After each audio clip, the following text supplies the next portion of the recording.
तो बच्चों आज हम बताएंगे सर्वांग समता पे। सर्वांग समता के बारे में हमने बताया था कि जिनका आकार और माप दोनों समान होती है तो वो क्या हो जाते हैं, सर्वांग सम।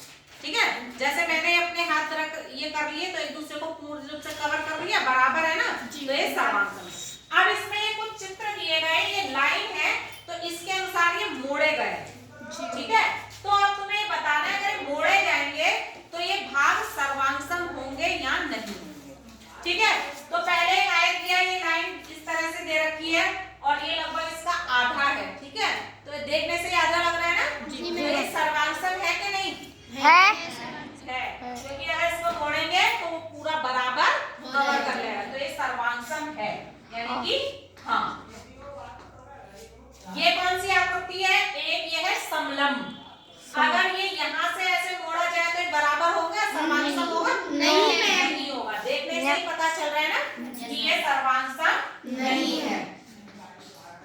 अगर मान लीजिए ये हमें एक वर्ग दे रखा है, अगर इसको ऐसे मोड़ दें हम तो ये सर्वांग होगा या नहीं होगा, होगा है ना। अगर इस तरह मोड़ लेंगे तो बिल्कुल एक दूसरे को कवर कर लेगा, तो ये सर्वांग होगा, यानी कि यहाँ पर आएगा हाँ। इसी तरह से ये वृत्त है, इसका व्यास है ये इस तरह से, ठीक इसको अगर मोड़े तो ये सर्वांग होगा कि नहीं होगा, हाँ, यानी कि ये सर्वांग है हाँ।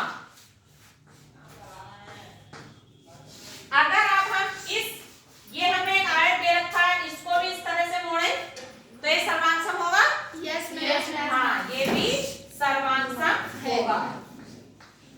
अब इसे देखो, ये है समलंब है ये, ठीक है, अगर हम इसको मोड़ेंगे तो ये होगा नहीं होगा, क्योंकि इसमें ये समांतर भुजाएं होती हैं और बराबर होती हैं, और आकृति देख के ही हम पता चल जाता है कि आकृति किसकी है, कौन सा चतुर्भुज है या त्रिभुज है या वृत्त है या रेखाखंड है। तो ये क्या है, समलंब है।